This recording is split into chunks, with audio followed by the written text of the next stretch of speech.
Welcome to the Behaviour Speak podcast.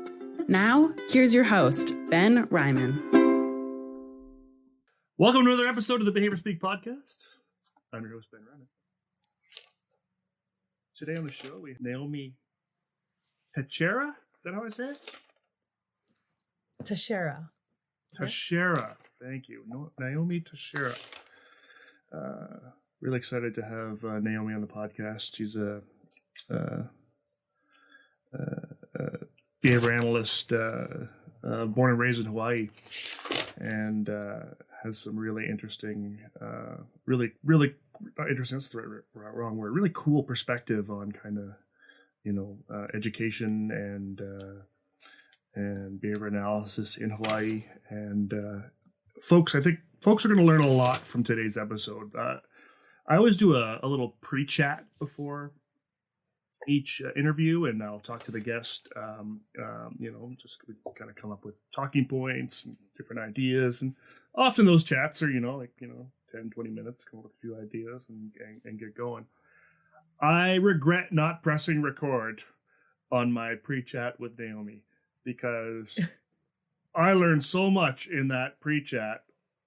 I've learned more in that pre-chat than I've ever learned, I think, in a podcast that I've done. Like it was just mind blowing. So I think folks are going to get, hopefully some really interesting tidbits out of here, and I think some wake up calls too for some folks, hopefully, because it certainly was one for me. So I'm really excited about it. But before I get to it, I just want to do a little bit of a acknowledgement of where I am and sort of share some gratitude towards the Indigenous folk that have lived on the lands where I'm producing this podcast for time immemorial, thousands of years. There's 4 First Nations that I've referenced several times in sort of other sort of openings on the podcast. One in particular is called the Tla'amin First Nation, or the Tla'amin First Nation, and they're an incredible group of folk. Really relatively small population, I think, when you sort of compare it to sort of other First Nations around the country, around the world. I mean, they're right next to a city called Powell River, where I live in British Columbia, and Powell River is kind of has a ferry terminal that takes you to the island that I live on.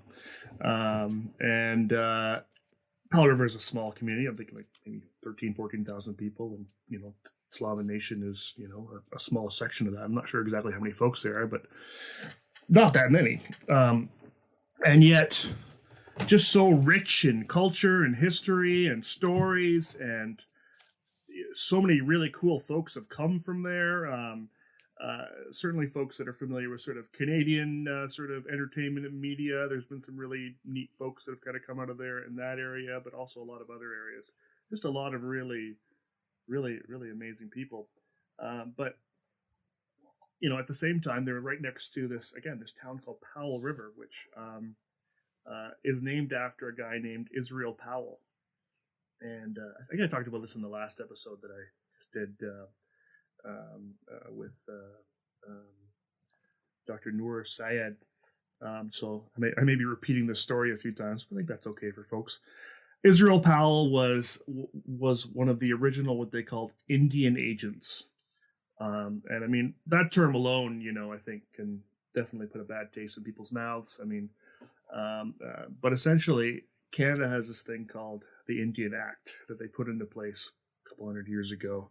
And it was essentially a mass amount of constitutional laws that sort of, from the white colonial perspective, essentially puts Indigenous people in their place, as the settlers like to look at it. You can have these rights, but you can't have these rights. You can have this land, but you can't have this land. We really don't want you to have any culture. We really don't want you to have your ceremonies or your language. And essentially, Israel Powell was the guy that, if he wasn't actually doing it himself, he was the guy that was sending people to essentially his staff to people's homes, to these sort of reserves, across the country. And a trigger warning here. I'm talking about residential schools here a bit. So if anyone wants to kind of pause and pull away, now's a good time to do it. But he's the guy that basically ordered that all these children be removed from these homes at a very young age, put in these schools, and have them, and have that the residential school experience, as it were. And I talked about it quite a bit in the last couple episodes. I won't go into it again, but essentially a place where these weren't schools; these were concentration camps that tore these people's histories away, their culture, their language, made them shave their heads, made them change all their clothes. I don't have video on today because unfortunately Naomi's having some internet issues. But if I did, you'd notice I am wearing my orange shirt today.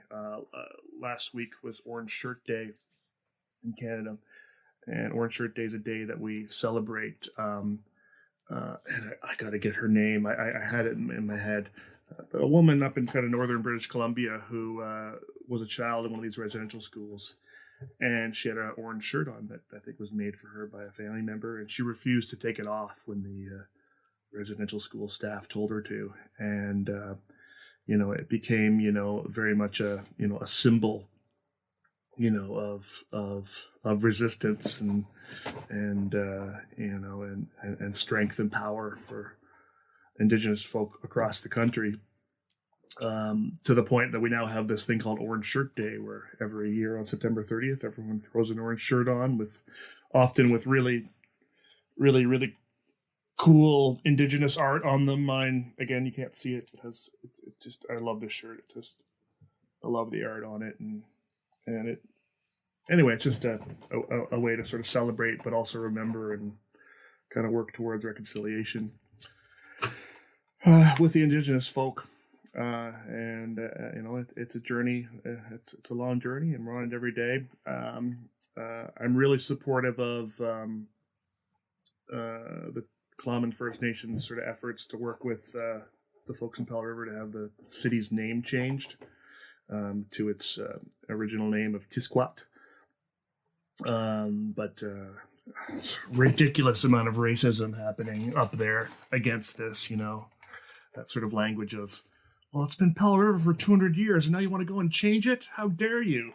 But it was called Tisquat for thousands of years before that. And then we came in and changed the name, and named it after this horrible Israel Powell guy.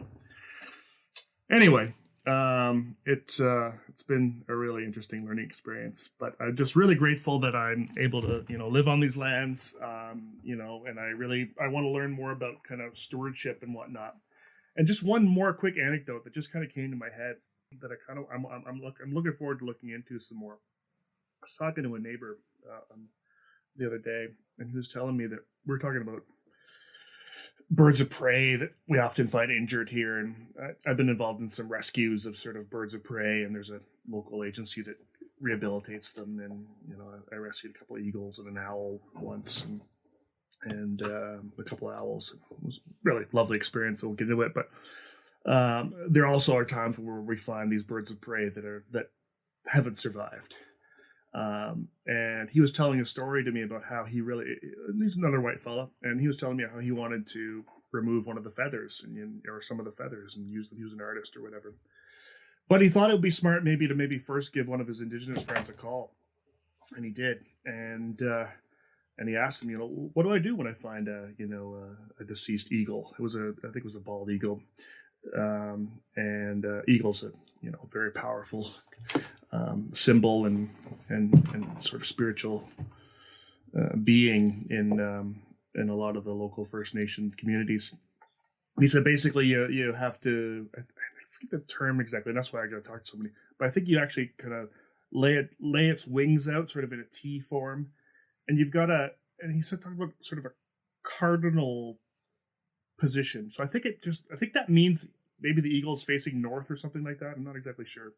The head is or something, and you lay it that way, and you just leave it and you don't take any parts from it whatsoever, and you let nature and other animals sort of and do their thing. And that's the most respectful thing you can do.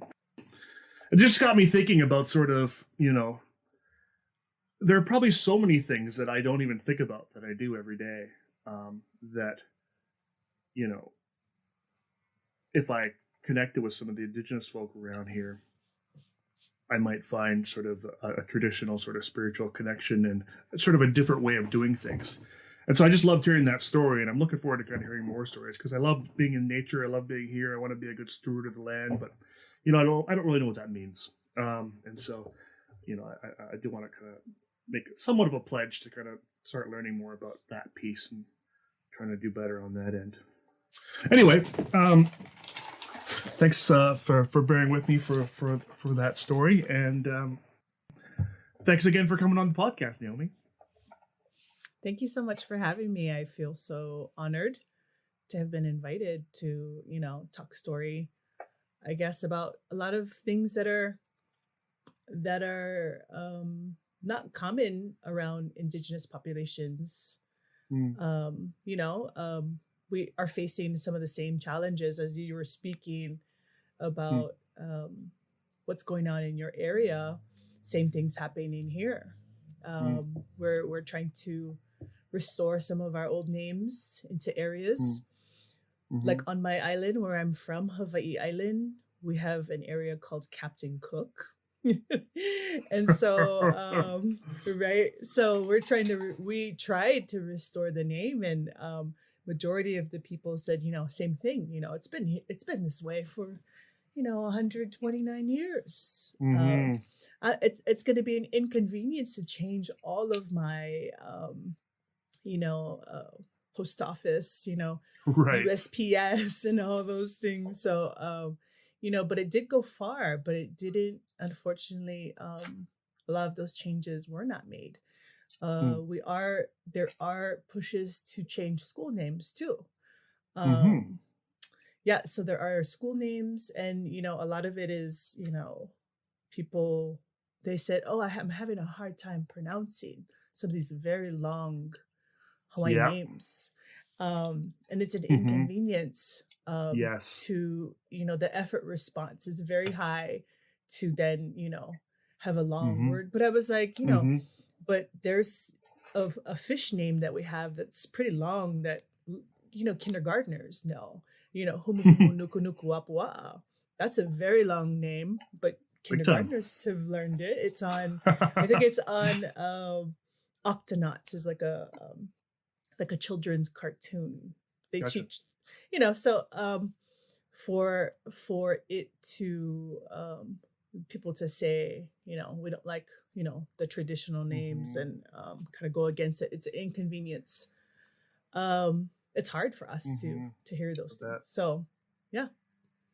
Yeah, and you kind of just bringing up that point as well. It's interesting.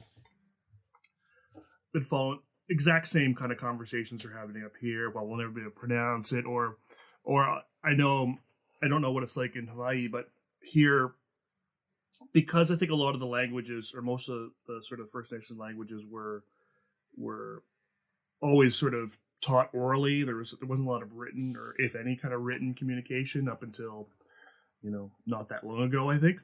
And so a lot of the ways the words are spelled are using, and I can't remember what it's called, but it's something like the lettering you see in like dictionaries when they're showing you pronunciation of words, symbols and whatnot to sort of, and I forget what it's called. There's a Phonetics? name for that.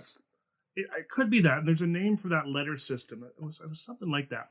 In any case, when you look at those letters on a sign, they to an English speaker, they look quite bizarre. I mean, they don't. Some of them look like letters, but some of them look like upside down numbers, and some of them look like odd punctuation symbols and whatnot. And so, there's been another real move to sort of, like you said, change street signs and change road signs and those sorts of things. And people are like, well, I can't pronounce that. I don't know what that means. How am I supposed to say it? If this is supposed to be inclusive, then I should be able to say it. And some of these people are this is what's really interesting is some of these people are people that are otherwise, seem very anti-racist. and participate in a lot of anti-racist activities and seem pretty, kind of leftist, liberal kind of folks that are, seem to be on board with a lot of what we're talking about. And yet they're also very hardcore on this sort of pronunciation piece being a problem. And I could be wrong, but that to me this seems like a major microaggression of sorts that they're not even aware they're doing. And it's so it's just so odd to sort of see the, this guy and this guy that I always thought were sort of, pretty culturally aware and pretty kind of had some cultural humility and whatnot. And yet still like, no, but I got to be able to pronounce it or we can't change it. And, and so I as long as it's not inconvenient I love your for them. point of, exactly. But I love your point about the kindergartners being able to pronounce it and these interesting adults struggling at the same time. So yeah, no, I mean, we can all learn to pronounce new words. I mean, that's not, that seems like almost like an excuse of sorts to sort of, continue the settler mentality. Or, Exactly. Yeah. Like I think it really speaks to that. I've been learning lots in the last few years about my own implicit biases, but it speaks a lot to theirs. So there's this, in the end, sure, we'll welcome you. You can be a part of our community. We'll, you're welcome to have your traditions. We'll attend them and whatnot, but just don't go too far. Don't go too far. There's still rules here. I still live here. And yeah, so that's been a small struggle for me, and I'm sure an exponentially large struggle for those folks that have had to deal with this for intergenerational sort of periods. So yeah, and I'm looking forward to kind of diving into some of this stuff as it relates to Hawaii, because this was all new to me. Like I knew, and we'll get into this. I knew, Hawaii, obviously had, indigenous folk living there. But, the media and whatnot and, tourism and commercials, and we talked about this quite a bit, has really kind of certainly shaped my, and I'm sure millions of others, impression of what Hawaii, isn't. And instead, and so some of the things that we're going to touch on today, I think for a lot of folks, maybe there's more Americans that are aware of this than I know of, but I know for me, this was all brand new information. So I'm looking forward to getting into it. Before we do, what I like to always do with the guests is kind of get a little bit of a background story, kind of, how you got into the field of, you are a BCBA, of course, so how you got into the field of behavior analysis, kind of what brought you there, and kind of how that led to kind of where you are now. If you're planning on collecting continuing education credits for this episode, you'll need to go to www.cbiconsultants.com/shop and enter the 3 secret words. The first secret word is culture. Yeah. Okay, so when I had my first son in 2010, I was working in early childhood education, and I was actually, it took home some kits to run some ages and stages questionnaire, to see if he was developing, Right. because I did notice some signs of not responding to his name. And so what led down the path of getting hearing screening, and then eventually went to a doctor and said, yeah, your son definitely has autism spectrum disorder. And he was diagnosed with the DSM-5. And I think it just had come out that year or the year before. Right. And so with that, I had already had a second son and was going through early intervention services.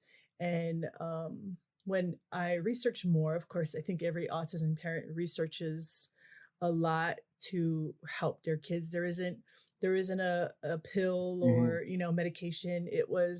I found this thing called applied behavior analysis. And so when I researched it more and, found how can I get the services? Really, the autism insurance reform did not occur at this time. So it was not covered, but I did get an email from, I think, Autism Speaks that says, hey, applied behavior analysis can now get covered through Medicaid. And so I pursued my son's health insurance plan and called them every day for about 6 months until they approved his therapy. And so I'm just thinking, here's the gold standard of therapy for kids with autism.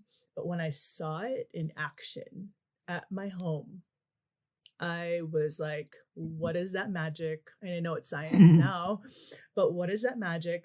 I want to have those skills as a parent. So I had enrolled back in college. I'm a very non-traditional student. I enrolled back in college, finished my bachelor's, and then my second son was diagnosed. So I was like, okay, what am I going to do? I need more tools to work with these kids.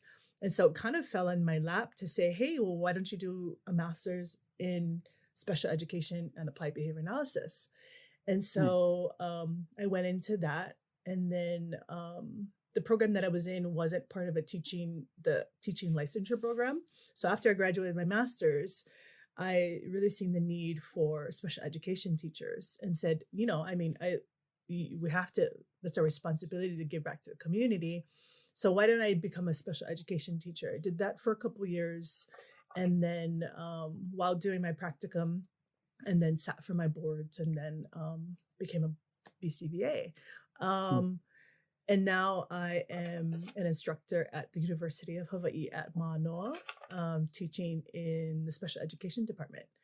It's really from all the education that I received growing up, it is ultimately my responsibility to give back to my community.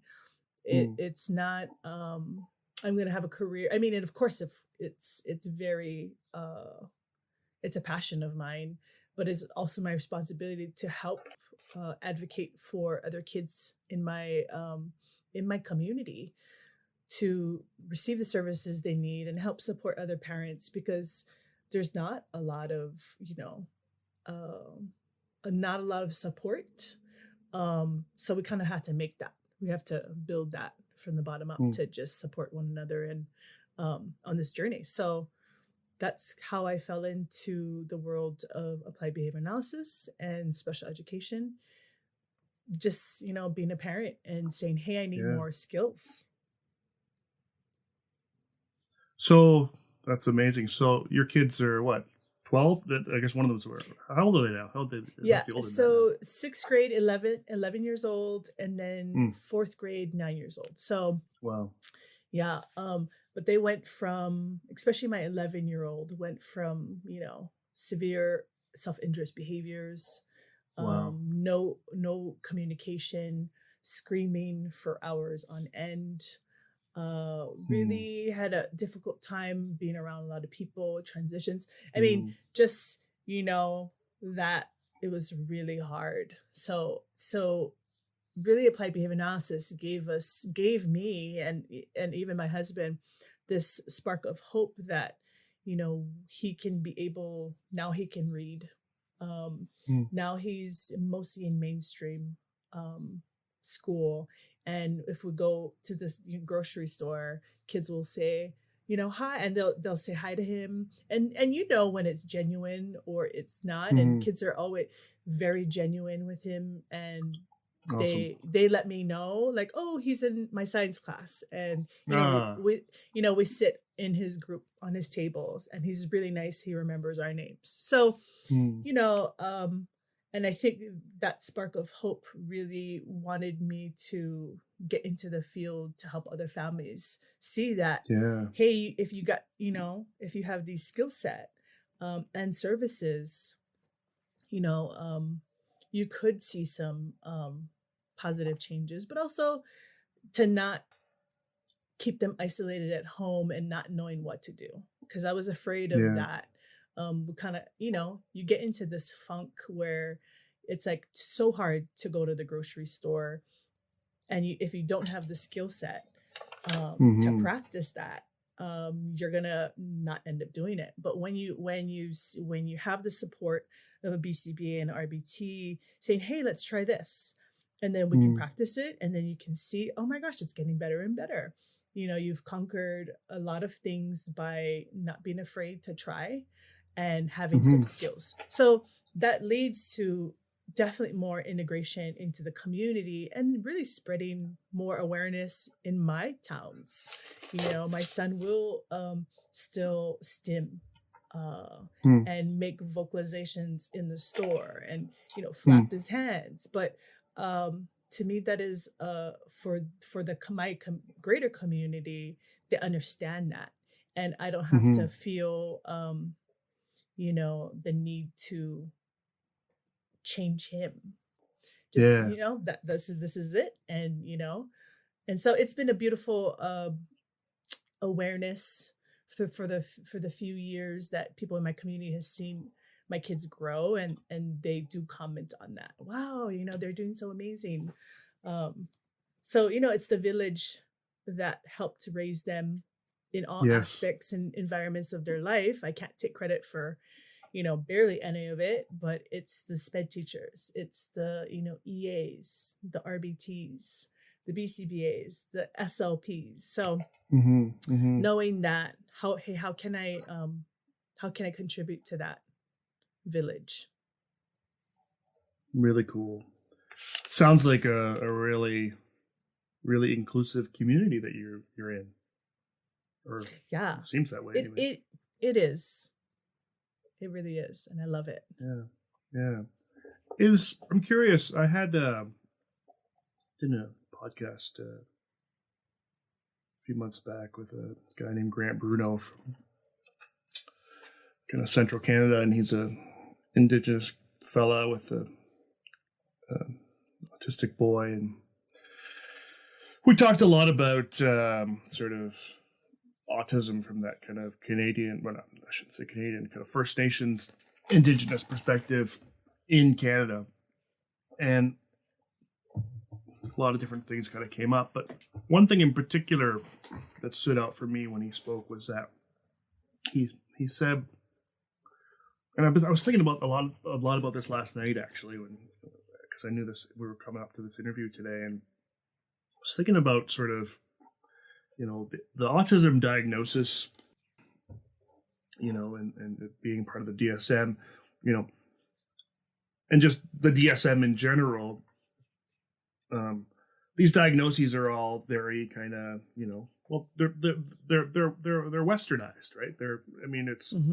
It's essentially colonizers that created these diagnoses, wrote this book, and so on and so forth. I'm sure.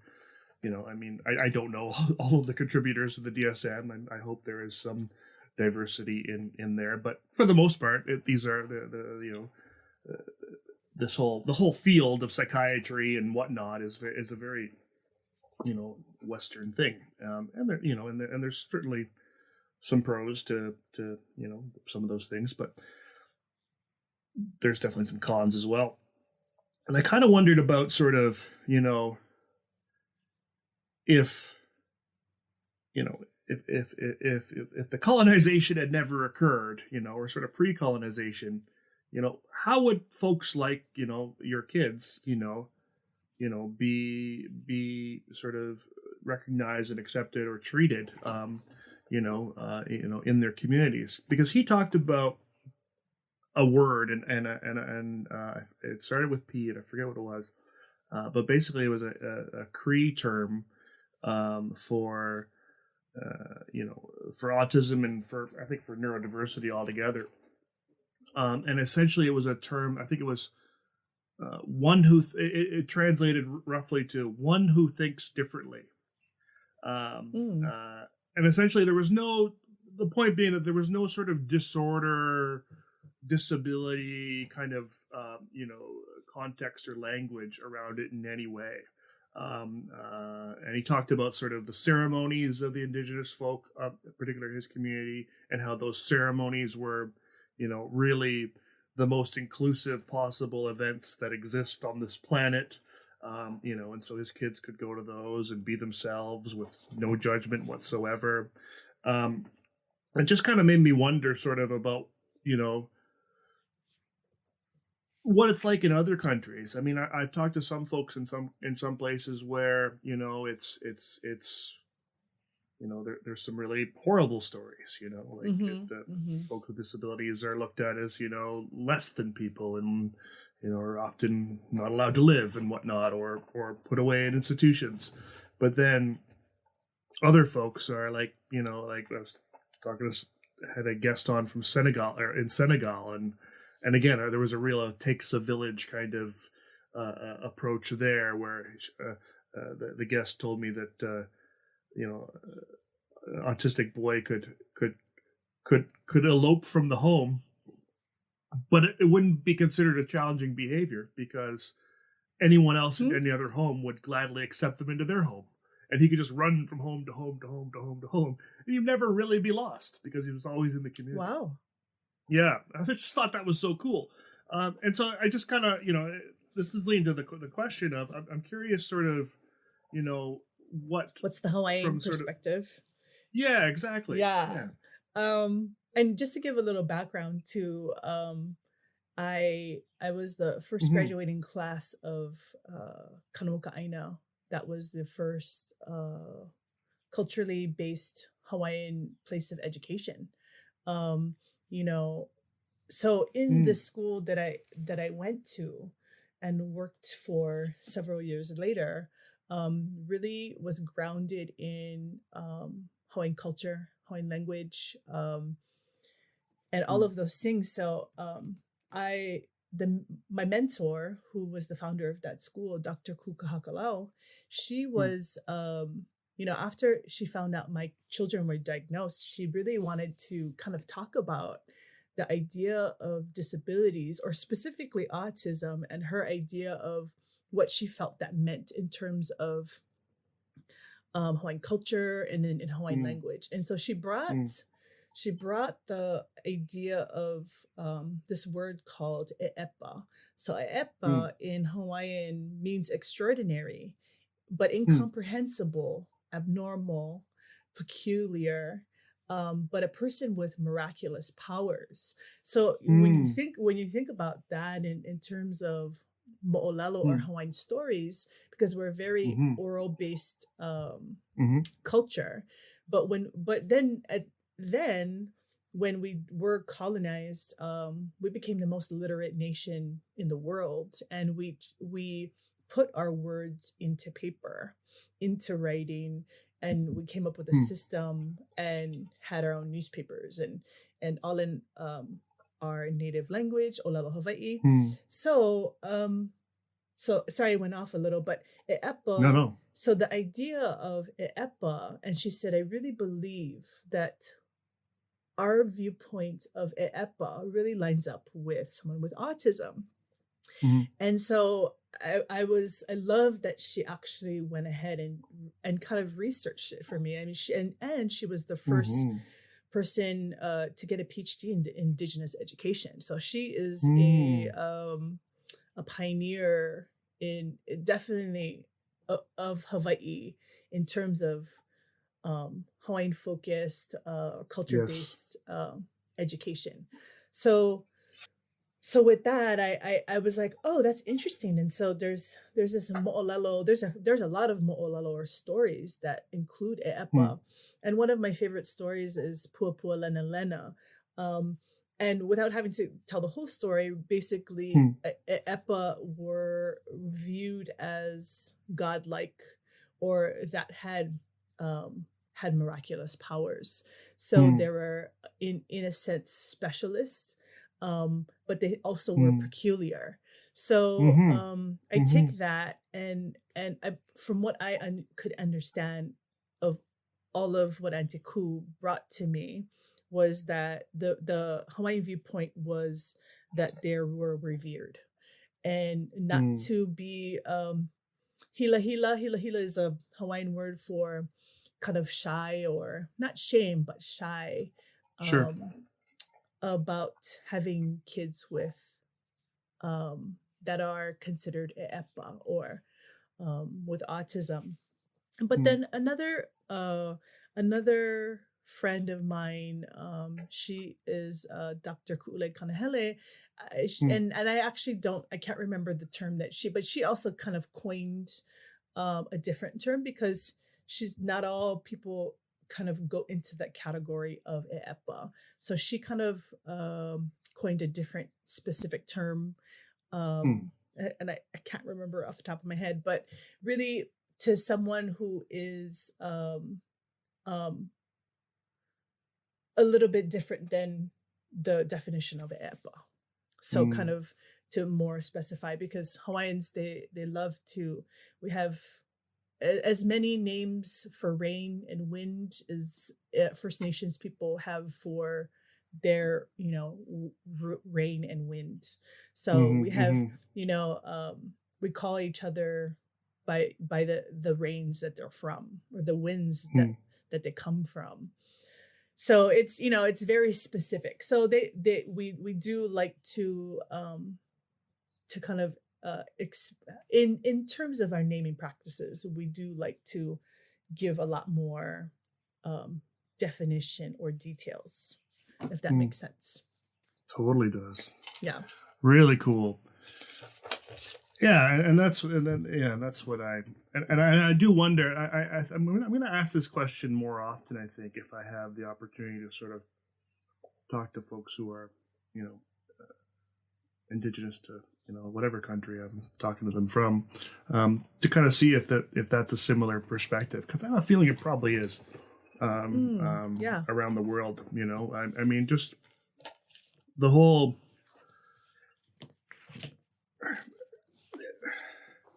These indigenous folk, at least in kind of my neck of the woods, seem like they got a lot of things right that we did not.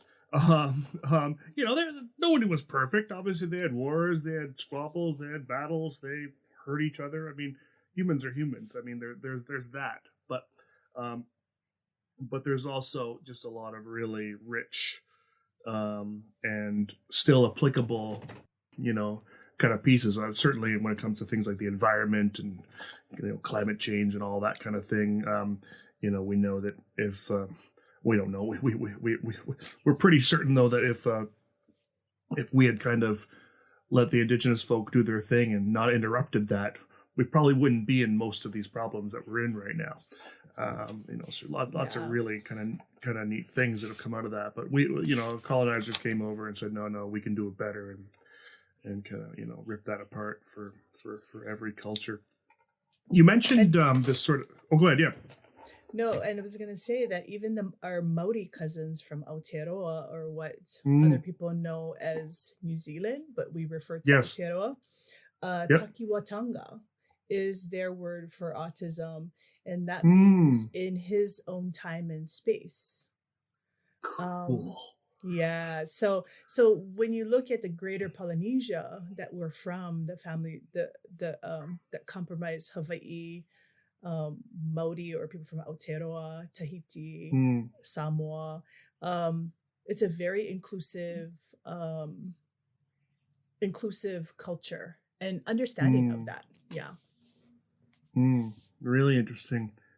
I mean, that's an interesting perspective alone, just if you're, I think if you're, and maybe we can come to this later, sort of in terms of sort of, culturally, informed, interventions and whatnot, and sort of, if you're happen to be working. I mean, although I imagine a lot of Polynesian folk stick to sort of island life as that's what they did for sort of generations and generations, but there are probably some folks that have moved to the mainland and in some way or another, and we may be providing services to those folks, and so having just that perspective on kind of anyone from sort of that those origins, I think there could be a lot of, um, considerations that you want to make when you're sort of engaging those folks, particularly around the inclusion piece. I would have guessed then that, and I'm really guessing because I really have no idea, but that there's probably things, in your culture and some of the other nations that are sort of, or communities that are kind of based in the sort of Polynesia, that that you folks wouldn't consider a problem, whereas the colonizer's perspective is that these behaviors are problematic. But because I think if a community is already, and I don't know if I'm making a direct point here, but if a community is already sort of inherently inclusive, then I feel like because I don't think Western communities are inherently inclusive in any way. I think we battle each other for land and space and ideas and all these sorts of things, and that creates a lot of societal sort of struggles that are really difficult for someone, particularly someone who might be autistic or have some other kind of different way of thinking, but in a culture where everything's really community minded and inclusive and whatnot, I think a lot of those problems wouldn't exist. I think folks would. So I think this is a very long-winded way of saying I think some of the things that behavior analysts might come in and say we need to target these behaviors. These might not be important to those families, and in fact, not even considered a problem to those families. The second secret word is Hawaii. I don't know if that's the case. And interestingly, what comes to mind, there was a longitudinal study that was done, it was pre-migration, and they kind of did a pre and post of Samoans coming from, I think, American Samoa and then migrating to Hawaii, but really saw an increase of domestic violence and things of that sort that were not existent in when they were living in Samoa. And a lot of good points were that the home itself, or the fale, the house system, is where you could you can openly see everything that was going on in everybody's house, and so there was this accountability piece of it's not, you don't have four walls to kind of hide behind, to have so everybody can take a shot at keeping you accountable for your behaviors. So when they moved from that environment of having an open house and being open to getting scoldings and all of those things, and now to four walls that is secluded and private, a lot of things they weren't being held accountable by their community. And so I always think about that study when it comes to different locations, and we're shaped by our environment. So when you live in a more rural community and everyone, there's more accountability for your behaviors. Whereas if you live in a big city, nobody knows who you are. You can kind of you get away with misbehaving. Totally. So I think a lot of that has to do with, we don't move out of Hawaii to reinvent ourselves. You have to be accountable for all of your actions, because you're from here. So I think with that, so you really have to be mindful and cognizant of how you aloha one another, even in correcting other people. Is that I think there's that accountability piece that we take seriously. So that makes a lot of sense. I want to dive into in a bit, you touched on kind of culture-based education. I know we talked a lot about that in our pre-chat and kind of how important that is to you. And you also mentioned that, it's a relatively new thing. I mean, in Hawaii, as far as, schools starting to kind of go this direction. But I think it's important that we maybe first talk about kind of where education, has come from in your area, and kind of what the history is there, because I think it's really it's eye opening, and I think it'd be good for folks to hear this story. So I don't know everything, but I do do know a lot about, I guess, the more unspoken educational history that was kind of brought on by the first missionaries that came to Hawaii in the early 1800s.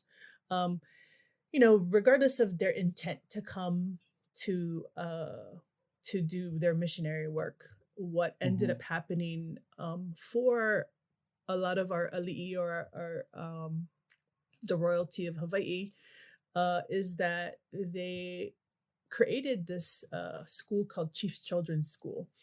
And it was really to get them to be not necessarily American, but to learn.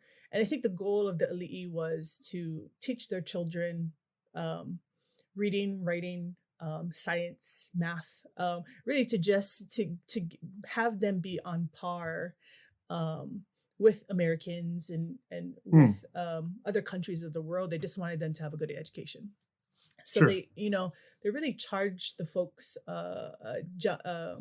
Amos Starr Cook and Juliet Montague Cook was kind of leading this Chief's Children's School. And ironically, the original location of the Chief's Children's School is where the capital of Hawaii, or where they convene legislation is exactly in the location of the original school. So with that, they they had their own educational system, and it was very based off of Christian ideals and all of that. And so, yeah, it's not that it's hard to talk about, but it's kind of, we didn't have the systems like necessarily like boarding schools, but I think the intent really was to get them educated in more of that, in that sense. And it was a very sad thing for Hawaiians to kind of have to forget about their culture and their traditions and language, going through that.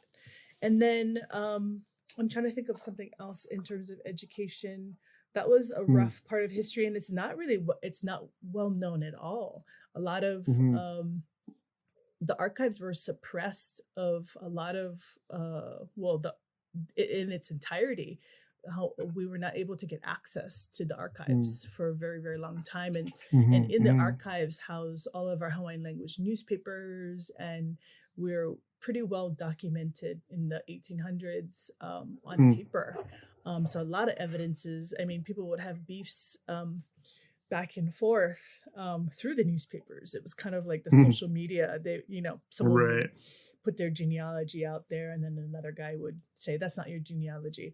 But so education was super highly regarded because they wanted our people to be successful in all different areas of their life.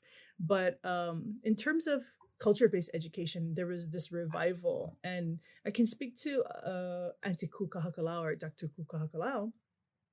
It really was, I think the moment for them, as far as I remember, is there was a sort of a protest about geothermal. And so if you don't know what geothermal was taking, because I live on Hawaii Island, where it has the most active volcano in the world. And Yes. there are people and companies that wanted to, in the I think 70s, 80s, 90s, I can't remember, but they wanted to harness geothermal energy to turn it into power. And so in terms of culturally, that it was pele, or a source that was not meant to be harnessed. Right, geothermal is not, because culturally that was not acceptable to harness that energy. So there was protests and all of those things put into place, and a lot of them got arrested. Many people got arrested to stop that. But really, they thought, how do we, if we had more people, we could have stopped this. And one of the ideas that floated around from that is we need to get the babies educated, and so they know from a young age the history, the real history of colonization, the real history of who we are, to have that foundation, so we can make big movements like what they needed for geothermal. So Auntie Ku and her husband and several other people created this thing called Kukuluku Mahana. And so it was this, cultural camp sort of in the valley of Waipio. And, they brought all their kids down and really immersed them in Hawaiian language, Hawaiian culture, and all the things that said, you are Hawaiian, or you're Kanaka Maoli, you come from amazing people. And to kind of start that off, that then went into a school within a school called Hawaiian Academy in the 90s, and then developed Kanauka Public New Century Public Charter School, which she's the founder of. And just having that background and having that that to understand and know your genealogy, to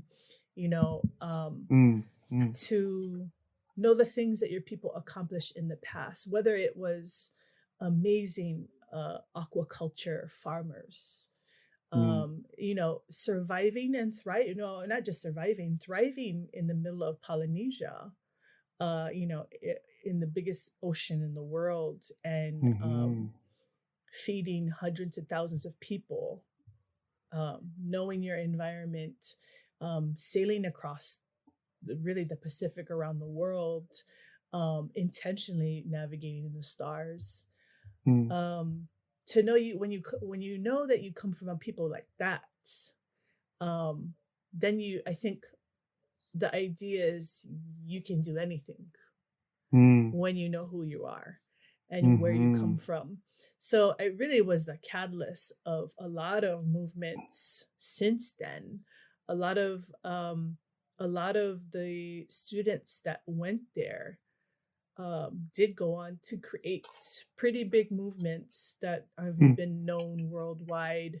Not necessarily create, but assist and just be unafraid to call it out, to talk about colonization, to talk about these kind of things, and not in a we don't like anybody, but how are we going to address this? How can we decolonize our minds and decolonize education in a way, and take back our language, revitalize cultural practices, and not be, so I'm sure, I don't know if you've ever heard of Mauna Kea, the largest mountain on Hawaii Island.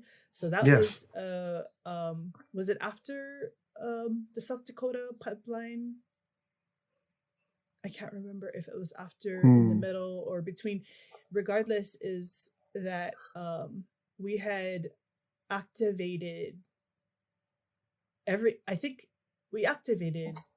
when I say we, I mean like the greater movement, is that it really activated our responsibility to say enough already, pau, or pau means is finished.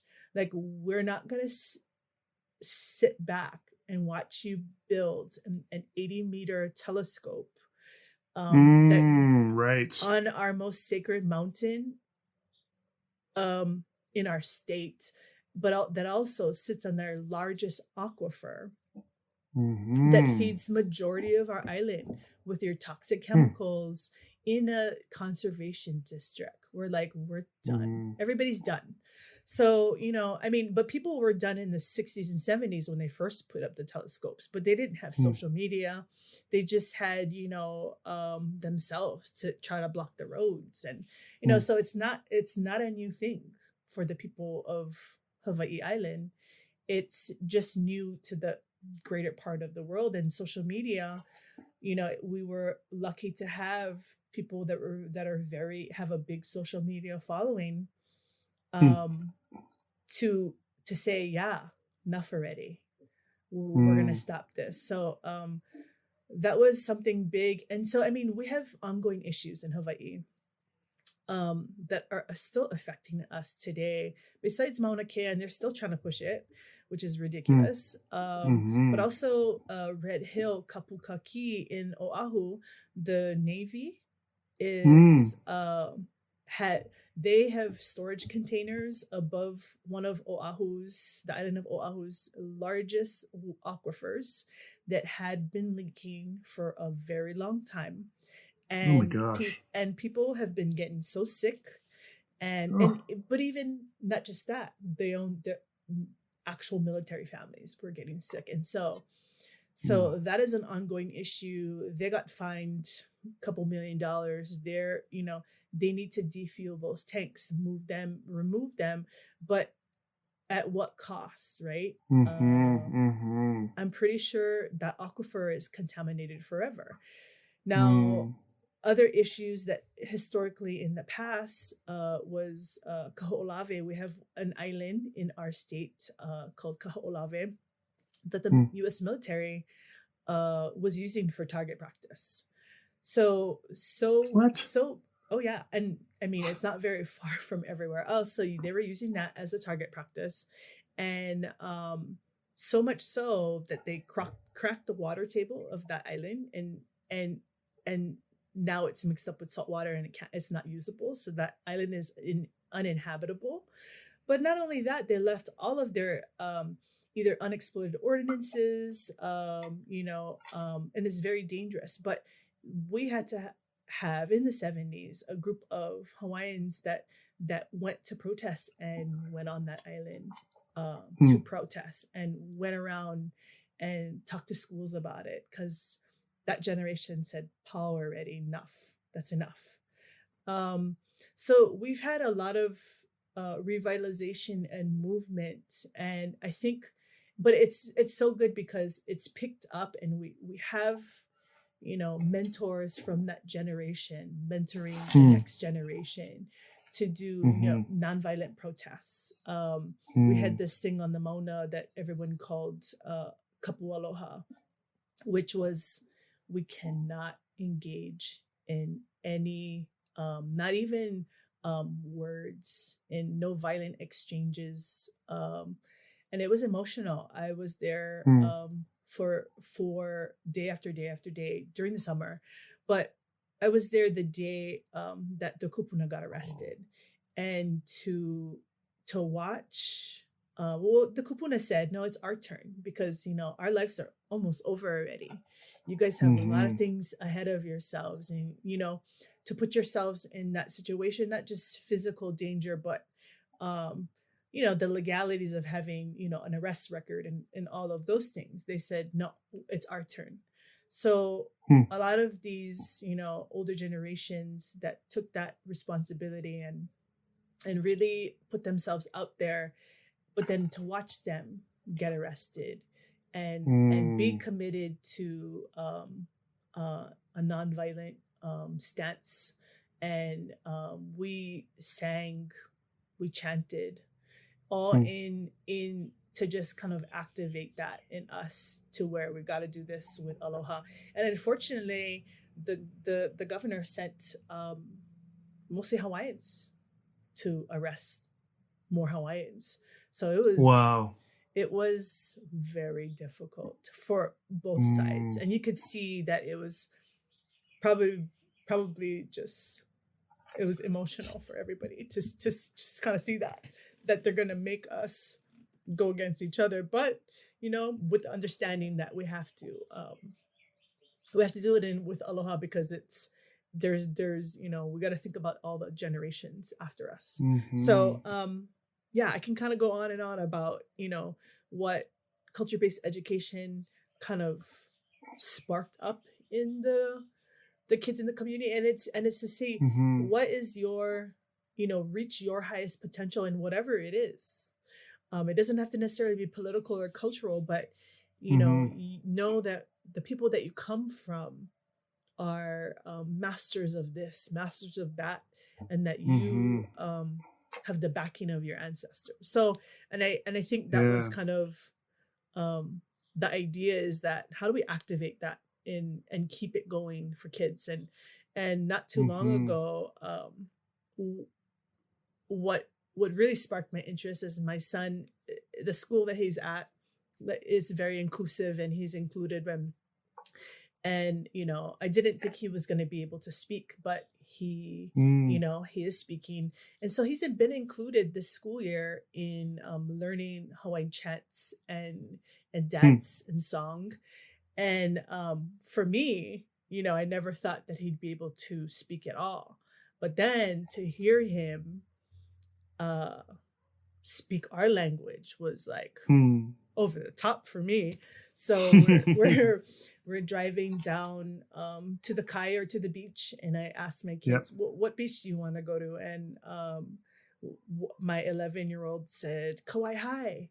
And so then he kind of went midway, and he said, "Hey Allah," he said the word Kauai High, and then he kind of reverse stopped, and then he started singing Malana Maika Ume Puna Mehilo Hele Mai Kona Mekohala Me Hamakua. And like my heart just stopped, because he realized the connection of the name Kauai High was the same name in the chant that he learned. Kauai High. And I said, yes, that's the Kauai High. And he goes, oh, and then we just, did that on our drive. And, it was hard for me to like keep from crying, but absolutely, to know that it was activated in the sense. And one of my former kumu had said that, oh, he's like, he activated that. He knows the words. He knows that, nobody told him that Kauai High is the place that we're going. But he already like made the connection. He was like, oh, that's the Kauai High we're going to. So, and I think that's important to have, and I would love to bring more culture-based education to special education, because I want them to, and they don't have to sing it perfectly, but just to expose them and, activate that in their bones, to say, hey, no, this is the people we come from. We need to at least make sure that you hear this. And one day maybe you'll hum it. And then a few years later, maybe you'll sing it, So yeah, that really gets me going. To have all my favorite things, come together. I think that was the sign of, no, let's make this happen. And it is important. And it is important, even though other people might think learning their genealogy, what's that going to do for you? Oh, it does more than people could believe. Saying your ancestors' names and retelling their stories, it does something. Yeah, for sure. Are you a BCBA supervisor looking to streamline your practice? Or maybe you're working towards your BCBA and need to find the right supervisor. Homehouse offers tools that make supervision so much more enjoyable for both supervisor and supervisee. For supervisors, they offer easy meeting documentation, competency tracking, monthly verification forms, a built-in supervision curriculum, and so much more. For supervisees, Homehouse has a fieldwork tracker with built-in auditing, monthly verification forms, a curriculum, quizzes, and more. If you're looking for a supervisor, they even have a supervision marketplace where you can connect with BCBAs until you find your perfect match, kind of like professional dating. For more information, go to whomhouse.com/speak or search Whomhouse on Google. It's so cool that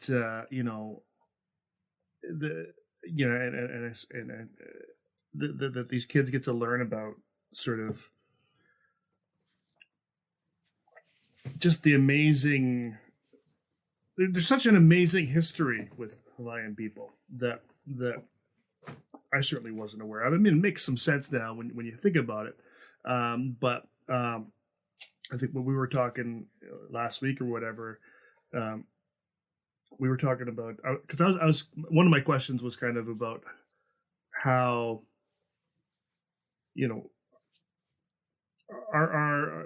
so what are the kind of the connections between the different people in Polynesia, and you were kind of saying that, well, one of the big things is that the Polynesians and Hawaiians were like super seafarers. You guys know the sea like the back of your hand. Like you said, navigation, mapping the stars. Aquaculture before aquaculture was ever a thing. Just sailing from island to island all the time, trading goods nonstop, and kind of a, in a way, sort of each island is kind of a melting pot of cultures from all the different Polynesian islands, right? Mm-hmm. Yeah. And so, and so at what point, and this is kind of, so at what point, so this seems to be a common story in kind of these in sort of these colonizing kind of contexts. So we heard, for example, where we always hear like the hardships and the horrible things that these folks went through, but we don't often hear about how life was colonization for folks. And so, like, for example, like in many of the African nations, they were really kind of advanced and lots of different sort of contexts of royalty, kind of like you explained for Hawaii, and just really kind of cool things were going on, really neat, in terms of arts and innovation and culture, and just really rich histories, rich positive that were essentially ripped apart when kind of colonization happened. What I think what I didn't realize, again, not knowing much about the history south of the border, let alone the history of my own kind of country, was, and I always kind of wondered about this, and was sort of like, how did Hawaii suddenly become, not suddenly, but how did Hawaii become, not its own sort of sovereign nation? Like, why isn't Hawaii its own country? Well, technically it is its own country. It's illegally occupied by the United States. And that's not my opinion. That is the facts. Right. We're illegally being occupied by the United States. And of course, I think when you look at where we are physically, it's a really good strategic point for military, right? Yes. So it is a port. But yeah, so I guess, so number one, it was a strategic move to illegally occupy us. And I think all colonization, it has to begin with that we're savages, right? They have to come in and say, oh, we need to take this land over because the people are all savages. Yes. So they really downplay the the structure Mm-hmm. of society. They really downplay, because I mean, when you think about it, we have such rich resources, and we developed systems. We have a system called Ahupua'a system, where it goes from the top of the mountain to the ocean, and really is a within each Ahupua'a there are bartering systems and sharing systems, but also to manage resources. So there was literally every section had a resource manager, and they made sure that what was being, that the fish were being caught properly, to not overfish. Farming was done because they you have to understand seasons, rain, clouds, all of those things to produce food source. But it was also traded within districts. So if there's an overabundance of fish, you got to make sure the guys that live in the mountain. So they managed their resources very, very well. They were just the ultimate resource management system, because they were experts on their environment and resources. So when you look at, if you think about, colonizers coming and setting foot in Hawaii, and you can see that their system can sustain hundreds and thousands of people to thrive. And they had this, there was warfare, but I don't know what places that don't have warfare. There were power structures. There were rules. There was a rich culture, but when they came here, it's kind of like they have to try to paint you as savages. So but it kind of, and it backfire, but it's like, we became very literate. So they're like, oh, you want, if we're savages and you want us to read and write and try to put our language in writing, we'll do that. So we did that. The White House, the Iolani Palace, the palace that housed our royalty, had electricity before the White House. Wow. So there were so many advances, and they were so advanced and understood not only government, but just worldview. They weren't this people that were isolated for thousands of years. They freely traveled on canoes. But so Hawaiians, or Kamehameha the Third, he went around and he established treaties around the world. We had the Hawaiian Kingdom had treaties around the world. We're considered an independent nation within the family of nations. There's so many things that said, okay, so we can't, and including the United States. So there was this, we can't overthrow. So there was, an illegal overthrow of our queen. She was shackled and confined to a room in her palace. Wow. There was forced signed called the Bayonet Constitution, where King Kalakaua had to sign something. We have our, but we had an established, recognized independent kingdom before the United States illegally occupied us. We still today are fighting for our independence. So it is triggering for people to, continuously say Hawaii's a 50th state, 50th state, 50th state. Exactly. We're part of America. When clearly we're not. So even the President Clinton had signed I'm going to quote unquote an apology bill.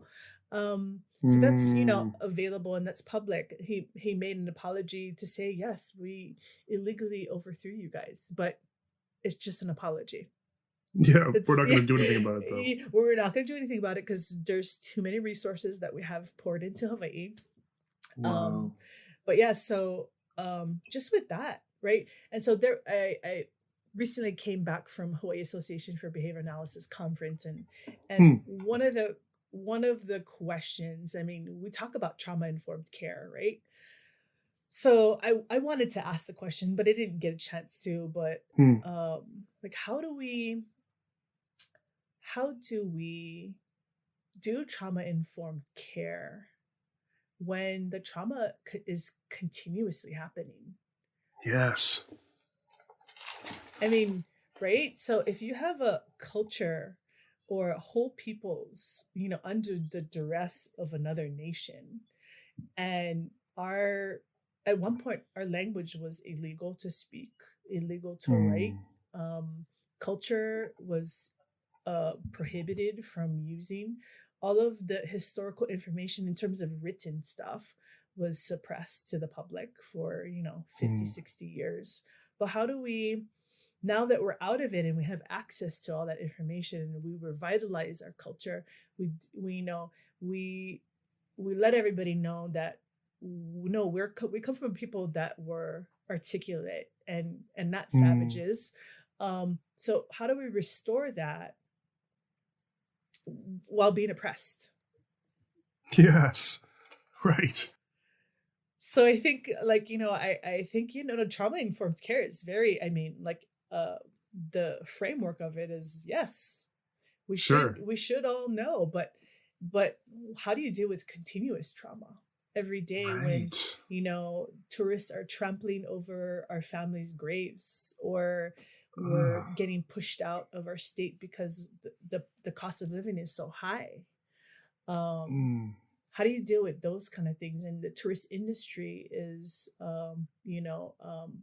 kind of prostituting our culture. Yeah. How do we deal with that? If we're only alive, our culture and language is only alive for advertisement, but we're people that are alive and well. So how do we deal with continuous trauma? And I think that that is a question for a lot of cultures, First Nations peoples, that we can't put band-aids on this. But how do we address, like, the big issues that people are not talking about? Yeah. So true. I mean, the trauma-informed care piece is huge, and this is, can kind of bring this a bit. You kind of did with your HABA comment, kind of bring this kind of back to kind of our work in our field a bit, in terms of, like you said, trauma-informed care. Trauma-informed care right now is such a buzzword. I often wonder, as a separate conversation, maybe sometime, I often wonder if, like, trauma-informed care, neurodiversity affirming services, there's a couple other ones that, folks are sort of kind of slapping on their job description or website to describe their company. Like every ABA company under the sun now seems to say they're trauma informed and neurodiversity affirmed, or whatever. Maybe some of them. Thank you. Yes, exactly. Or another one that's actually quite common now is individual behavior analysts sort of self-identifying as allies to whatever culture they may be most likely to be working with. We're Black allies, we're Indigenous allies, we're Autistic allies, or whatever. So, and again, just sort of putting and I've had a few conversations with folks to know that allyship in particular is not something that should be sort of self-declared, nor should it even be a goal. Like obviously you want to be supportive and inclusive and all those sorts of things, but to sort of give yourself those labels as some sort of trophy of your is troublesome. And I know you're probably itching to comment on each and every one of those pieces. Yes. One question I have, and then I'm happy to have you to sort of cover all three of them, is sort of, because it makes me wonder, sort of in a place that's still occupied, which I think is a bit of a different experience than maybe some other sort of Indigenous sort of situations. Not a lot different, because I think in a lot of ways, certainly in Canada, we still are controlling and making rules and taking away rights of Indigenous people. So maybe it isn't all that different, but I think because you're in a in a land, a sort of a relatively small land in terms of area, with a whole lot of Indigenous folk living there. You're kind of concentrated there. Where I think in my country, people in general are pretty spread out, because we're like the second largest nation with only like 30 million people, and so people are spread out quite a bit. So I guess what I'm wondering is as a sort of non-Indigenous behavior analyst, and are there, just as a side question, are you the only one? The only Indigenous behavior analyst in Hawaii that you know of? Or? I mean, I at least know of a handful. Sure, there's probably a few, 4 or 5, right? There's a handful, so, yeah. And so, but generally speaking, probably most of the other behavior analysts working in Hawaii, are not Indigenous. It's probably safe to say that. And majority too, or a lot of them are not from here. Right, exactly. They don't. They in fact, they came based on the tourist sort of, model, as it were. Or and I have no problem. Like, hey, we need BCBAs, that come and work with the kids. Like, I have no problem with that. Yes. But I do feel like a lot of that, coming here and not understanding the culture and not really having this like mandatory like module that you have to do for cultural competency or cultural humility to understand the historical trauma, to understand all of those things before you come in. There are a lot of cultural things that people do not know how different Hawaii is. And that exactly that's sort of my question, I guess, is, because I'm thinking you're talking as far as sort of the continued trauma, to sort of have a non-Indigenous, worse yet, maybe, well, I don't know if that's the right term, but certainly a white identifying non-Indigenous individual coming into your nation. That alone is sort of a symbol of occupation and trauma and whatnot. And so if I'm a white behavior analyst coming to Hawaii from another place, and now I'm coming into a family home that is maybe that is of Indigenous folk that are traditional and in their ways of being, I feel like right away I'm already kind of in the hole, in the sense that I'm already causing trauma by just being there in their home. And that is the number one barrier, is that Hawaiian people, I mean, like, to open up your home to someone, I mean, not that we're racist, but just to open up your home to a whole different set of, because the last time we opened up our home, they took it away from us. Didn't work so well. Didn't work so well. So there's that trauma of just letting someone come into your home and being a different culture and not understanding all of the nuances in our culture. It is very difficult to have that. Mm-hmm. We had to break a lot of barriers to just be like, okay, we should have services in our home. So number one, that's a barrier already.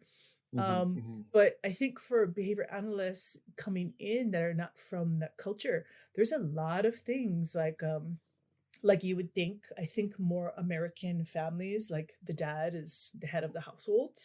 Sure. But we come from a very matrilineal society that that the moms are really the bosses.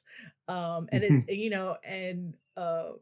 there's this book that is I really do love it. It's called Sacred Queens and Women of Consequence, but it was done by an anthropologist, and it actually talked about the viewpoint of when colonizers came in and they observed Hawaiians.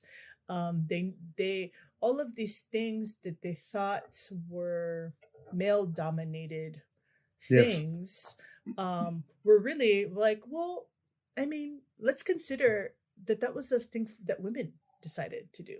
Does it have to be, you know, they did have men did definitely we definitely had our own roles in things.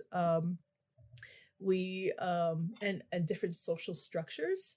But when I think about, we have this thing called halepea, where when it was your waimakalehua, or the time of the month, the women would go separately into a different area because they were considered sacred, and they would all their meals would be brought to them, and their kids would be taken care of, and they pretty much were just in a separate area.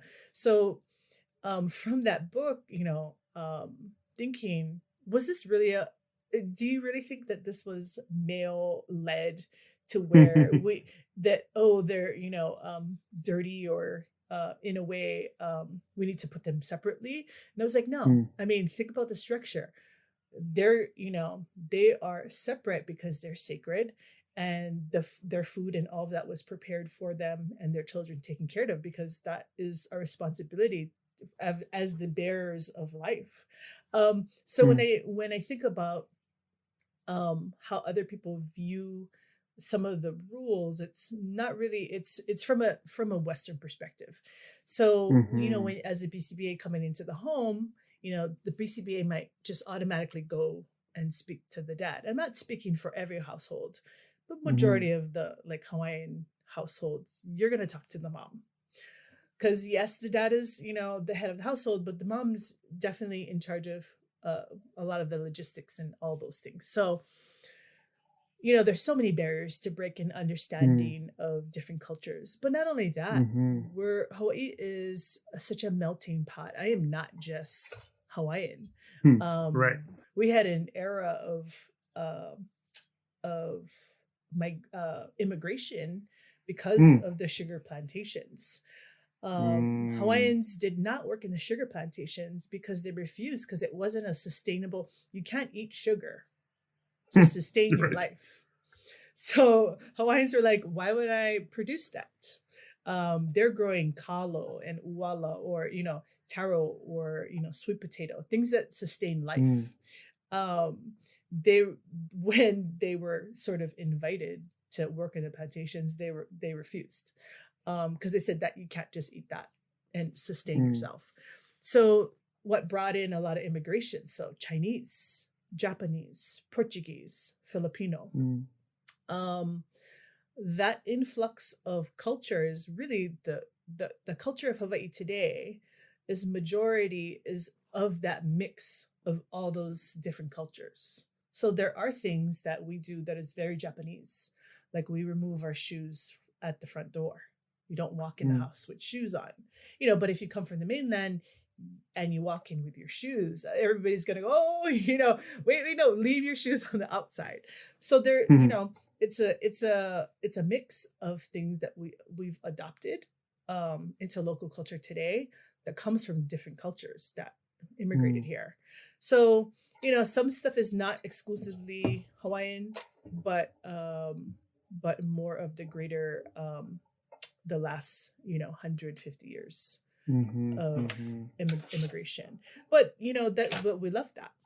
So I think for BCBAs to come and work with a family, a lot of it is understanding and just interviewing families to say, who should I talk to about all the the plans, and even when goal making. So even goal making, I've had some goals, and a lot of my BCBAs, I love them, and they've come from other states, or different states in America, North America, but they've made goals to, I think one of them was to greet somebody shaking hands, and I was like, oh yeah, no, that's definitely not a goal. We do not shake hands here. We honi on the cheek. We do, and I it's kind of a French thing, I don't know, we just kiss on the side of the cheek. So there's more of that, and then to acknowledge everybody when you enter and then and acknowledge everybody when you leave. So there's some things that like, oh no, that's what we have to teach them now, regardless if they have autism.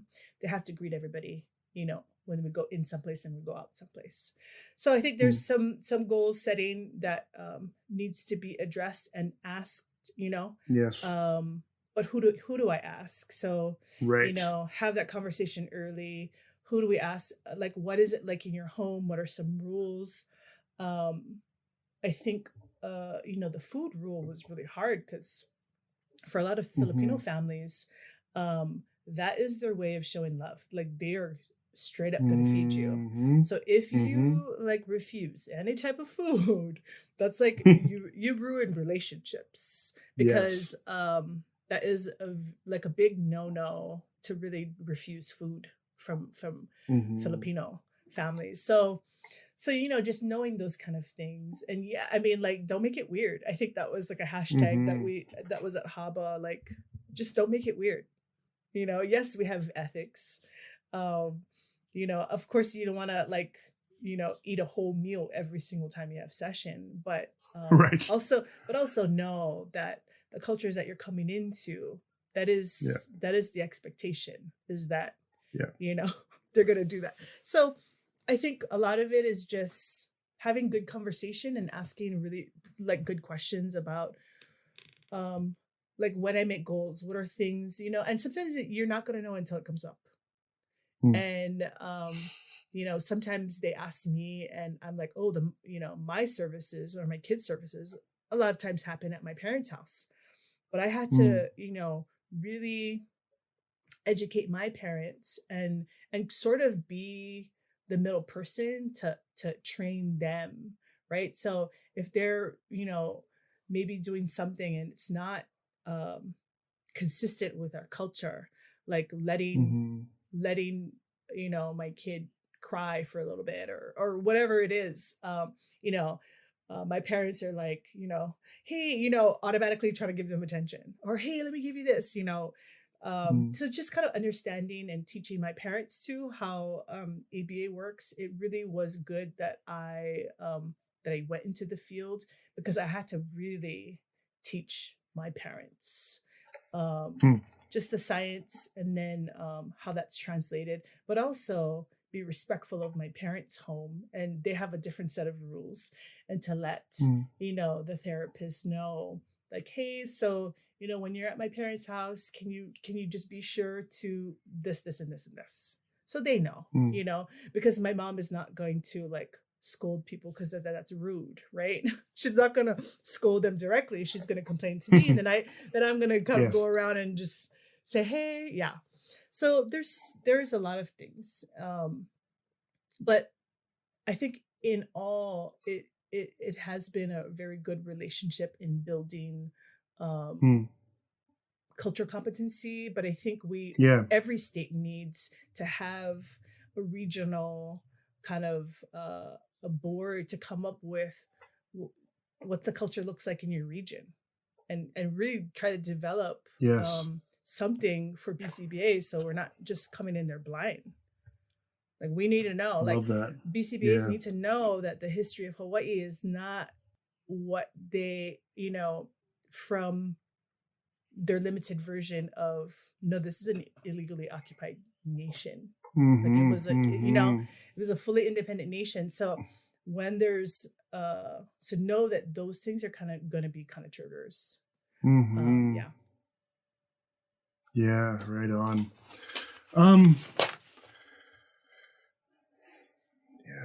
So there isn't something like that yet. No. Yeah. I know. I can't remember what we were talking about earlier. I was like, allyship was something I mentioned. What was that? I was talking about trauma-informed, neurodiversity affirming, and allyship, and something in there got you. So I think for us culturally, you don't self-proclaim. The community tells you what the community will tell you what it is. If you're an ally to people with neurodiversity, the community will decide. So there, I think there's processes, there's formal education, and Yes. then you get that recognition because you have, Yes. your degree posted and whatnot. But a lot of cultural things, or that kind of allyship, or community recognition, you don't ever, kind of Yeah. self-identify, right? That's such a 100%. it's such a Western idea that no, Yeah. the community will come to you. I didn't think I was an autism advocate until, week after week, after months, after years, people will reach out to me and be like, "Hey, I really need help. Can you read this IEP?" Or, "Hey, I really need help getting the service." Or, "Hey, my nephew got diagnosed with autism. Do you know some resources?" So not, and I wouldn't even call myself today personally and identify as a informed autism parent. It's what the community says I am. Yes. Is I am. Yes. Yeah. Yeah. No, and that makes sense. And I think even on top of that, if the community sort of identifies you, and likely it's not the community, it's someone from the community that's well respected. Acknowledging you or whatever. I think a couple things. One, that doesn't necessarily mean someone else from the community will. And two, that doesn't now give you the rights to then slap that on your business card just because someone else has given you that sort of, acknowledgement. I think if someone calls me an ally, I'll be like, well, I guess I'm on the right track. Keep doing what I'm doing, but I'm now not going to say, Jill called me an ally, so it's now in my my biography for every presentation I do. I think, and I did an interview with I think it was with Melody Sylvain. The third secret word is occupation. And one of them, I think one of them said to me, you shouldn't ever be doing it for some sort of recognition. You shouldn't be doing it so that you mean can socially feel good about mediated yourself. attention? Exactly. Thank you. Yeah. Well done. Very good. Very good. There. CEU line granted.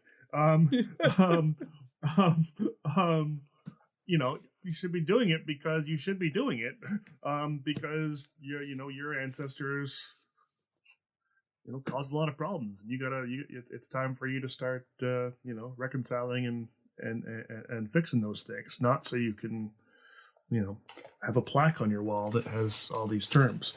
I get it. I like social praise. I thrive on it. I love people telling me I'm awesome or whatever. But at the same time, something I've been working on for the past few years is I also value humility. And sometimes it's hard to sort of, align those sort of values. I want to be told I'm cool, but I don't want to tell people I'm cool. That sort of thing. Humility is a interesting concept. Ha'aheo is this word in Hawaiian where ha'a is humility, but heo is this and actually it's kind of this. Ha'a is humble, and it's also this like physical positioning to get kind of low, like it's like a bended knee position. And then heo is just this proudness. So that word ha'aheo is like, no, be proud of your accomplishments, but you need balance in terms of humility. So when I think about accomplishments or any of that things, is yes, be proud of the things that you're accomplishing in your community, with yourself, with your children, or or your work, but also have this level of humility that that you don't necessarily want to keep on talking about yourself. And I think that's why, you know, I've been asked to do podcasts before, and I've always hesitated because mostly of my responsibility to represent my people well. Yes. You know, so that's a heavy responsibility. And I've also reached out to other mentors to be like, you know, is it, and we're a culture of asking permission first. So we always ask permission, whether it's, you know, to go in the forest, to pick native plants, or, you know, to enter into different areas that you're not from. Always ask permission. Yes. So I've asked permission on, you know, like, is it okay that I speak, not necessarily on behalf, because I'm only speaking from my knowledge and what I know, but you're representing, so yes, is that, you know, and the response that I got was, if not you, who? Yeah. So with that, I was like, okay, so it is my responsibility to not only represent well, but represent truth, but also know that your responsibility, like you said, you know, the community doesn't, if the community doesn't recognize you, you're not necessarily the person, you know, to represent, but, you know, also, if not you, who? So I had to ask, like, well, is there anybody, you know, all of those things, like BCBA, sped teacher, 2 kids with autism, Native Hawaiian, reared in, just all of those things. And I was like, well, yeah, I guess if not me, who? Because there is, you know, but also just ha'aheo. So be positioned low and know that I don't know everything. And I am going to learn forever, be a student forever, but also still be proud in what was, So awesome. Getting near kind of wrap up time. You know, I love this conversation, and I could easily go for 2 more hours, but I know, I know that my listeners, most of my listeners don't have 4-hour drives they have to take any day, so so I feel like they never get to the end. But I wanted to just talk about kind of what you're doing now. I think when we talked last, you said you're starting are you starting a doctorate? Yeah, so I'm doing my doctorate, and I feel embarrassed that I can't even remember the name of the doctorate, but it's an EdD. It's an EdD, and it's it's kind of long-winded, but I'm in my first year at the University of Chaminade of Honolulu, and the doctorate is in education, something with adaptation to change, and but really my focus is on Indigenous leadership. And you know, I wanted to do a doctorate, mostly because I love school. I'm like a lifetime learner, but also I chose not to do ABA because I don't want to ignore my responsibility to my people.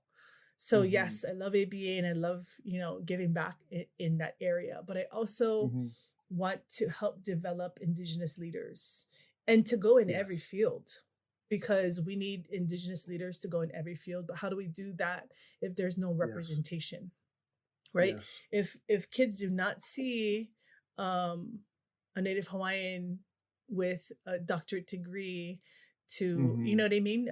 Representation matters. And I think I even spoke on behalf of, you know, not only that I'm a minority, but 33% of the children in special education in Hawaii are Native Hawaiian Pacific Islanders. They're the largest ethnic group that is serviced in special education. Wow. But the teacher population, there's only 9% Native Hawaiian teachers, and even a smaller percent of that is in special education. Right. So when it comes to immediate barriers and all of that trauma, and you have these systems that are not meant to propel us into, you know, all these positions, it's it's hard. So even at the university, there's really only I think 6% Native Hawaiian faculty, and maybe less than 4% are tenured. So yeah, so it really, representation does matter. You know, when I was teaching class last night, I did have to apologize to the students. I said, you know, I'm so sorry. Some of the words are going to be Hawaiian or Olala Hawaii, because I do not like speak. I don't say like finished. You know, majority I'll say pau, because that's the Hawaiian word for finish. Or I won't say comfortable. I'll say ma'a. You know, so I had to apologize to them. I was like, there's going to be a lot of Hawaiian words that I'm going to throw out there, and I'm so sorry. But, you know, if you don't know what it is, like, stop me and I'll, you know, or I'll try my best to give the English equivalent. But I'm going to naturally, you know, talk like that. And so a lot of them were like, no, like those are words that we all know and grew up with. So I'm glad to kind of normalize that to in that small way, even though it's natural for me and natural for everybody, a lot of students to hear, is that they can have that familiarity of language that we can share. Yeah, really cool. And I mean, this kind of goes back to your point, and I imagine this will be a lot of not a lot, but definitely part of your work into your doctorate. And once you have your doctorate going further, I think would probably be to expand more and more of this sort of culture-based learning, because it seems this kind of goes back to our kind of the question I asked an hour or so ago around, or near the beginning, around sort of the perceptions of neurodiversity and autism from, you know, Indigenous peoples, and in that, you know, it's a much more sort of positive, you know, revering kind of outlook. And if your life starts that way, if you're someone that, you know, would typically be designated in sort of the westernized, kind of colonized sort of educational system as, you know, quote unquote special needs,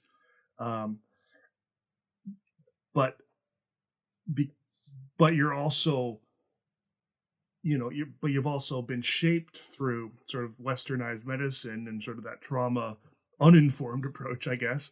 Well,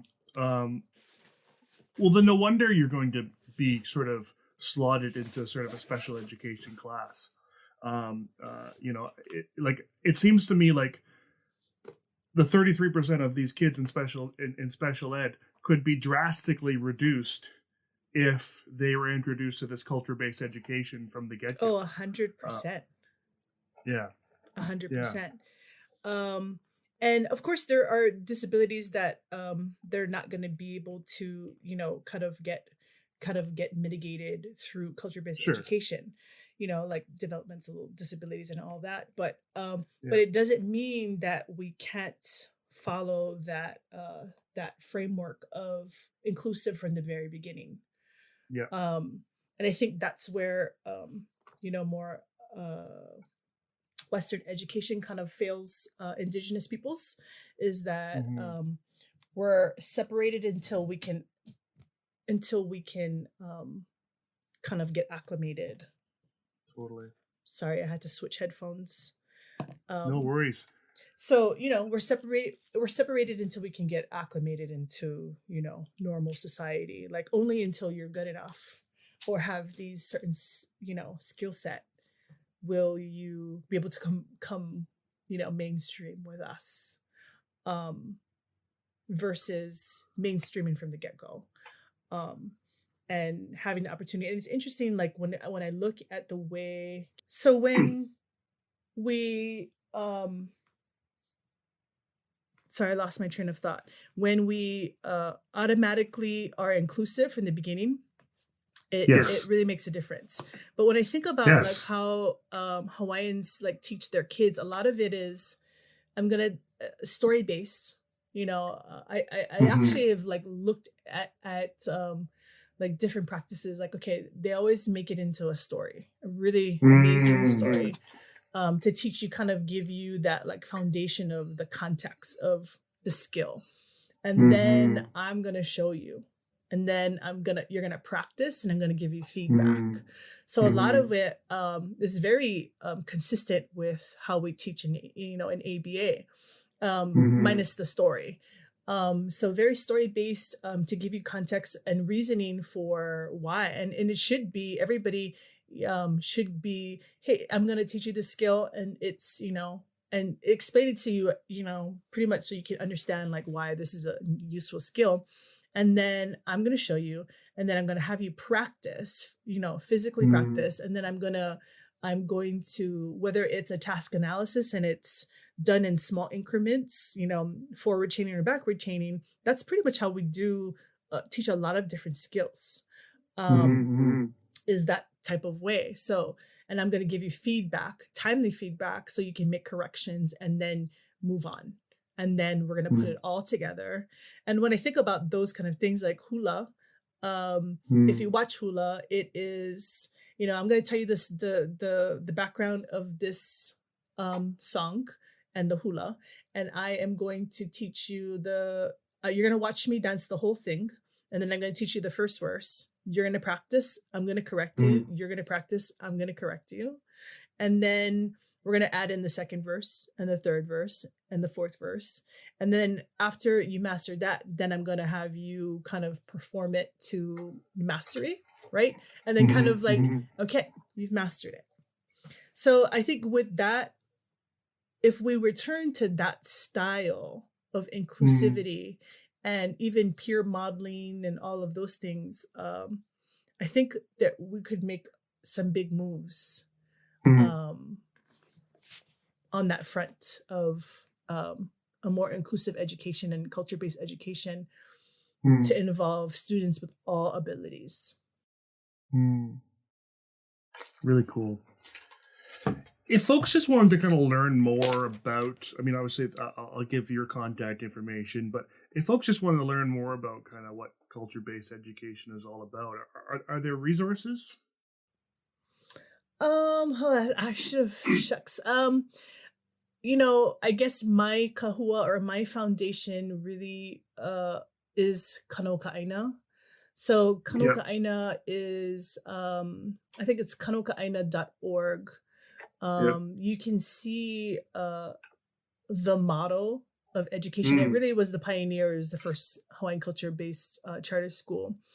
But I just want to mention, there are schools that are, you have Kamehameha schools, which is a school for Native Hawaiians. They kind of they had a different focus from the beginning of the creation of that school, to be more industrious Hawaiians.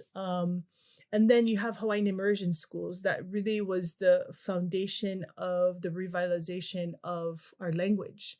So that that was to bring back our language and really start from the babies. And so there are different types of schools that, that focus on Hawaiians. But I think Kanoka Aina did a really amazing job at teaching the way we taught. You know what I mean? We did not learn in majority of our things through a textbook. When I thought was normal, later on I was like, oh, that wasn't normal to, sail on a double hull sailing canoe for 2 weeks. To have sailed with the master navigator Maupiai Lug when we were in high school, to learn stars, directly from him. I didn't know that wasn't normal. I thought that everybody was getting that opportunity. So we were not taught in that Western style of textbook lecture. We were like fully immersed in Hawaiian culture and with Hawaiian culture practitioners. So it was, so I think that would be a good start to see kind of what they're still doing. And that school is 22 years of the charter school, but much more longer history of culture-based education within the community before then. Yeah. Cool. Right on. Well, this has just been, I said it at the beginning. I'm going to learn a lot. People are going to learn a lot. Everyone's learning a lot right now if they're listening. And I am so honored and humbled that you agreed to come on. And I just thank you for the work you're doing and just really appreciate, just everything you're doing as a mom, as a professional, as a researcher, as a representative. It's awesome. So it's just so cool to have you on the podcast. Really, really, something I'm going to, pin on the wall as a special one for me. Oh, thank you. And it's hard to take a compliment, but thank you. I don't feel I do enough, to be honest. I feel like I could do more. But yeah, thank you for that. I don't think that's a bad thing, Naomi. I think thinking you've done enough means you're not going to work harder and try harder. So, I think that's a good. I think that's a good sign of someone who always wants to do better. You said you're a lifelong learner. Well, that means I think it's always going to be this way, and that's a good thing. So, yeah, so good to have you. Thank you so much.